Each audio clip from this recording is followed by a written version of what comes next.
Hello friends and family, and welcome to my channel. Now it's time for the June koi and pond update.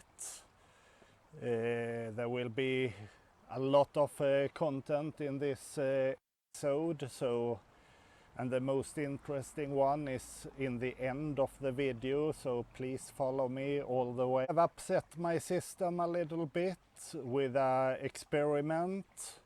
There's some good knowledge to gain, and there's some bad experience involved. That will come in the more advanced part in the end of this episode.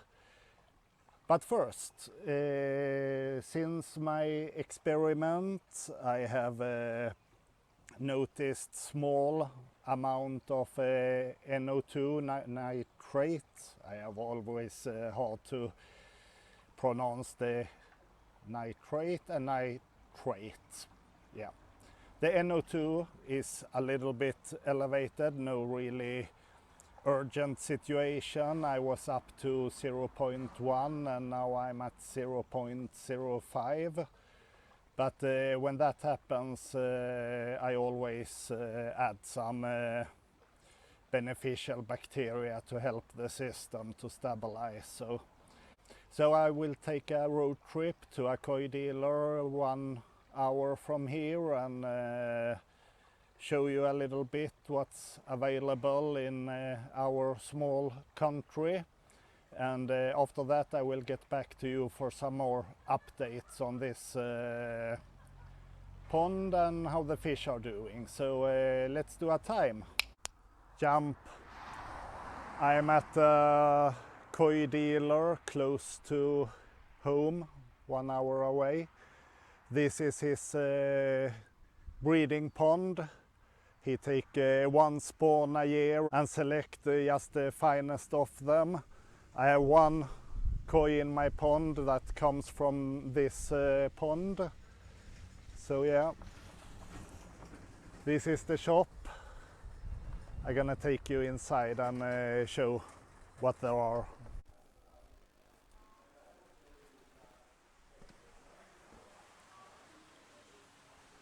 So this is the shop. Some filters and lots of food, their own food actually, their own brand.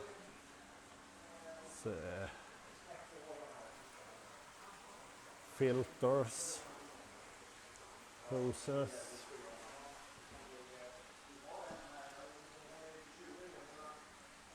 the PVC part of the store is well filled up for the season. It's like lots of big boys Lego just love to come here and pick out a few stuff to build something from. They have total 6 ponds. Some goldfish in this one. Some recently imported koi. It's a very nice tanshu down there.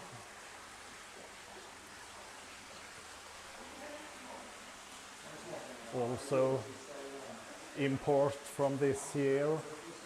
There's some really nice ones here. Yeah, this is the pond with the big ones.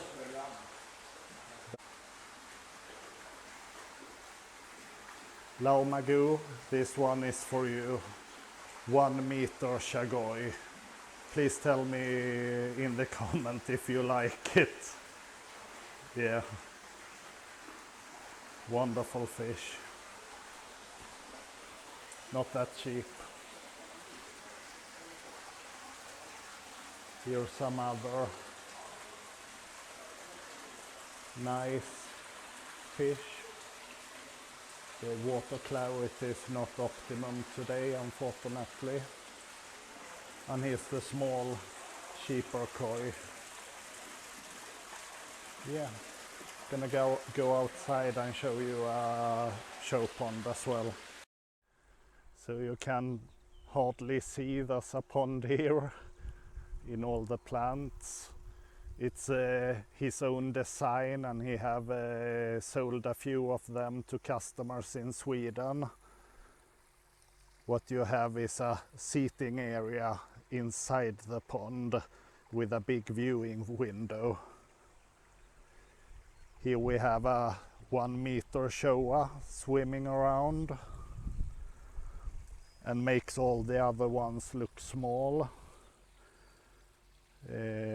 Another shag, maybe 90 centimeter.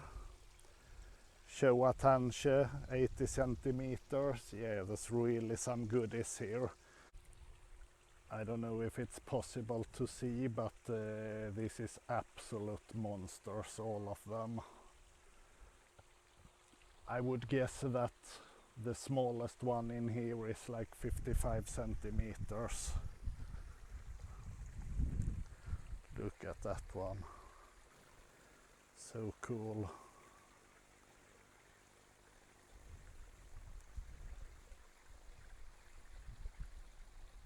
Yeah, some really nice fish in here.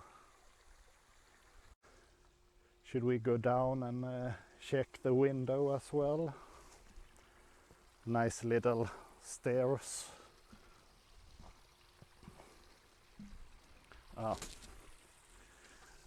They need to clean the window. Yeah, you see that's huge fish in there. Beautiful ones. Yeah, I'm gonna pick up my beneficial bacteria and get back home. So I'm back from the pond store, and the beneficial bacteria is in. I choose the Evolution Aqua Pure Pond Bomb, I think it's called. Never tried it before, but I guess all the products are similar. It's just bacteria after all. The status in the water from yesterday is like this. Yeah, I need the NO2 to go down. That has been solved. I'm also working on the phosphate, which is part of the advanced section in the end of this video. So yeah, there has been some exciting occasion during the month. One is we have a squirrel living in a box up here, and I have never managed to capture him or her properly on film, but I did capture this month when he or she was drinking from the pond. So let's show that little clip then.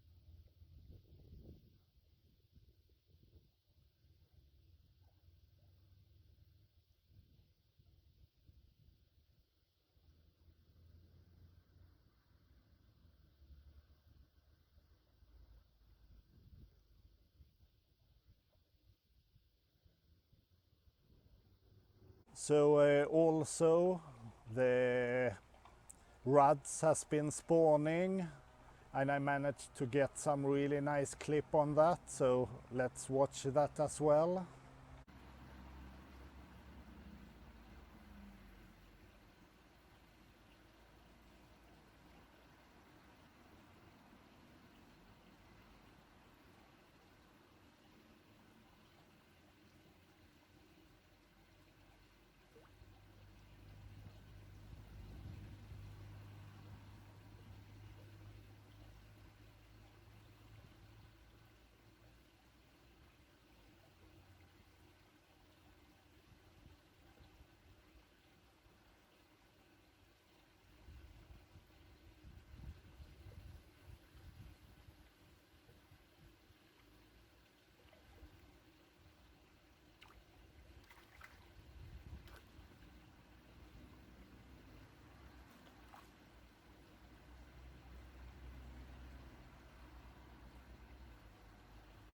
I did take a few eggs from the golden rud spawn and put them in my old medaka tub. Unfortunately, I lost my medaka in a heat wave when I wasn't at home, so that's too bad, but I need something in that tub to eat the mosquito larva. So yeah, I put like 20 fry in there and made it a deep sand bed natural enclosure. I do have a small clip on the fry. It's not very easy to capture, so but let's look at the fry then.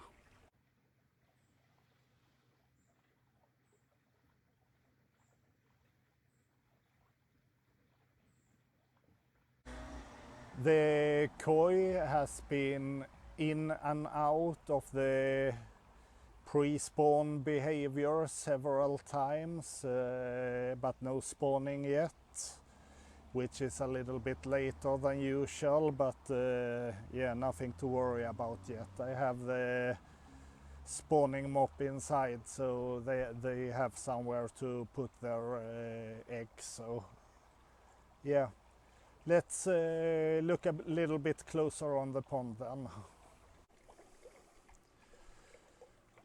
So in the pond the visibility is quite good, and the bog filter has picked up very good, growing like mad. The iris has started to bloom, and yeah, we had a storm a few days ago, so some of the leaves and plant has been broken. I need to go in and take care of that.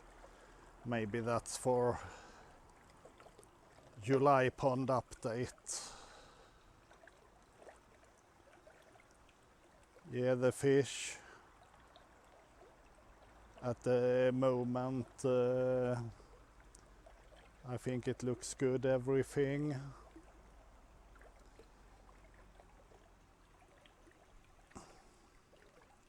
They are eating a lot and growing a lot, so when we talk about feeding, maybe we should try to give them something.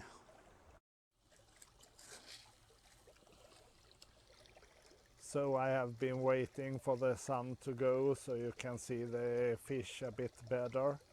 Let's see their feeding response now.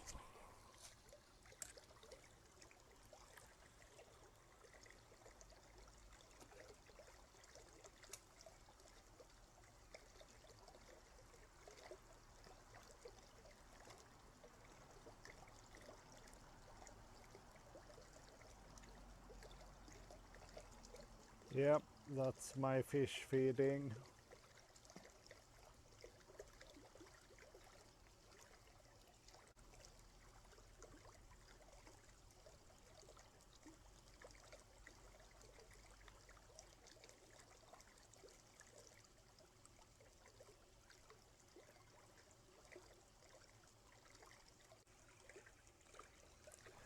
Let's give them a little bit more.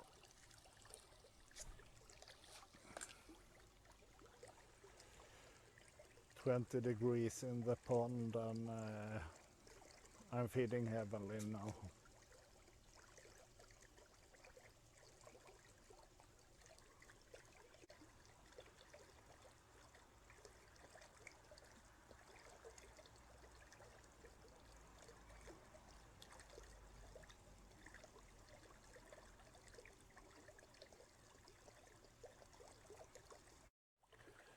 This is the kohaku who's bred at the dealer I was just visiting. I've had him for 5 years now. And that's another kohaku.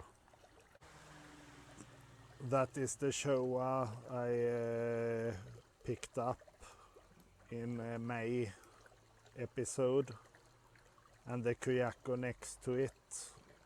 This one from the same occasion. They seem to be settled in very well.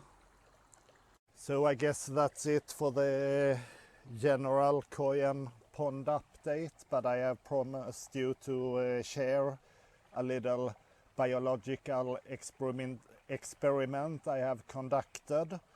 So anyone viewing my videos should be aware by now that I love my bog and my plants, and that they are really a central part of my koi keeping.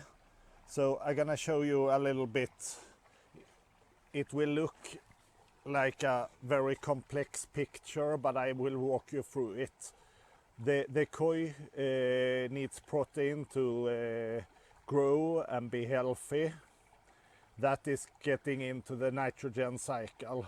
I expect everyone watching this to understand the nitrogen cycle already, so I'm not going into detail. The nitrogen cycle by itself consumes a lot of oxygen. That's why we aerate our ponds.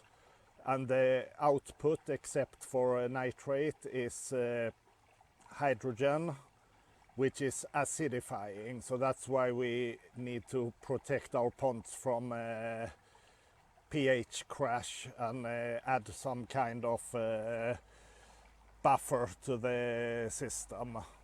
And what we do to get rid of the nitrate, which is the end product, is water change. And most of us has also learned that the nitrate can be removed by plants. That's my bog filter. Except for the nitrogen, we have the phosphate, which also is consumed in the bog. And here's everything else that the plants need to grow. Some of them toxic to fish, some of them non-toxic to fish. So when you have your bog growing, you get rid of a lot of toxic things that the plant needs. But also, I wrote tox here. That's basically a plant takes up anything toxic that will not kill the plant. So as long as the plant is growing, it's taking up basically everything that can hurt your fish. So that's why the bog is so fantastic, and keeping plants with fish is absolutely amazing. There's one knowledge that not everybody has, like the protein, fish, nitrogen cycle, water change, or plant. But there's another very important one, that is that any ammonia coming from the fish goes straight to the plants. It's actually like that. The plants prefer ammonia before nitrate. And what's so good about that? Obviously, you don't lose oxygen. It's actually the other way around. Plants adds oxygen instead of depleting oxygen, and you have no acidifying effect. So the two negative parts of nitrification is lost when you have the uptake in the bog filter. Every chemical compound mentioned here, which is needed for the plant to grow, they also have they need to be in different amounts. It's and the plant is very flexible. If there are too much iron, they will take the iron, and if there's too much phosphate, they will take the phosphate. But that's only to a limit. Yeah, the uptake in plants is really amazing. So I have prepared a few photos during the season to just to elaborate how much the plants are growing and how much they take up from the water. So let's look at that.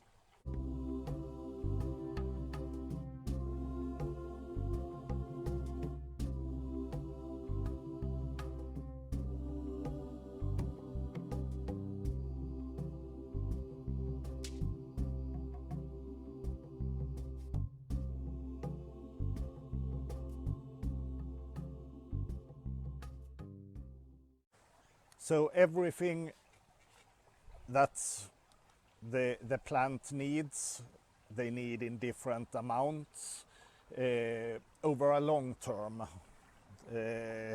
But in the short term, they take up as much as they can of everything. So that's why I measure zero nitrates, zero phosphates all the time, because the plants just take it and are not so fussy about it. But there are a limit. When you see one of them rising, it's most likely a deficiency from the other one, because in the long term they need both of them. So that was what happened to me. I started to see a slight increase in phosphate, and that suggests a nitrogen deficiency. There are other things suggesting the same, like cyanobacteria growing in the bog and light green instead of lush green plants. So I was thinking that if I go back to what we did 25 years ago in the aquarium, in the planted aquarium hobby, and what we did 15 years ago in the coral reef aquarium when that happened, and see if we can apply that also to this situation with an outdoor pond. And the method is adding potassium nitrate. That's adding pure nitrate into the bog and help the system to stabilize. So what did I expect? Yeah, I was expecting measurable levels of nitrate, which is essential for stability. I was expecting a few die-off of the cyanobacteria I have seen in the bog. I was expecting that the phosphate should stop rising and maybe in the best of situation also decrease. So I decided to add 1 ppm of potassium nitrate for every day for 5 days. And I did my measurement after that, and we were at the exactly same situation as the week before. So I added another 1 ppm daily for 5 days. And in the end of that dosing, I saw a slight increase in the nitrate levels in the pond. But what I also noticed was absolutely zero phosphate. And yeah, I was really surprised, and I didn't expect that to happen. And what I noticed the day after totally blew my mind away, totally flabbergasted. I was so surprised. So I'm gonna show you a clip what happened. But I noticed something very important here. Let's see if you can see the algae growing on the wall. It's all dead. It's all going off by itself. And that is actually the green tint to the water. It's not living, floating algae. It's the algae that grows on the wall that has died and now are released and collected in my sieve filter. So that's so cool. I have killed algae with nitrate. Isn't that odd? So adding nitrate to totally kill off your algae, that's a very exciting experience. Never seen that, never saw it coming, so it left me totally amazed. But of course, if you have a lot of algae dying in your pond, you better take it out. Dead material is basically the same as the waste from your fish. Everything will release ammonia, phosphate and all these trace elements. So I spend a week just cleaning the walls, cleaning the sieve filter, cleaning the bead filter just to get it out as fast as possible. During this few days or week I noticed the nitrate levels going back to zero and the phosphate starting to increase as a result of decomposing algae in the pond. So that stressed me out a little bit, and of course I just created the situation with adding potassium nitrate, and the only solution to go forward, which is very stressful, is to increase the dose of nitrate to the pond. So after talking to a lot of people that I highly respect for their knowledge within a biological system, I concluded that I'm gonna try to double the dose. So for 5 days, 2 ppm daily, and I could see that the phosphate started to increase, which was my goal from the first beginning. And I also saw slightly measurable nitrate. As I said from the beginning, I want measurable nitrate, so I kept on dosing. I kept cleaning my filters, I kept checking the water parameters, and slowly I could see a rise in the nitrate, and the phosphate started to drop down back to low amounts. So to conclude it, it was very stressful to see all this dead organic matter to get out in the pond. I could solve the situation by keep adding extra nitrate.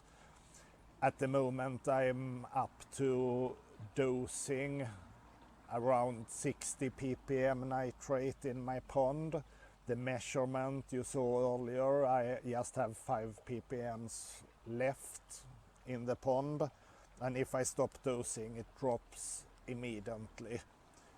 On top of that, we should add that according to calculations I have added 30 or so ppm of nitrate by the food after the fish has taken up what the fish needs. So 90 ppm of nitrate in 5 weeks, almost gone.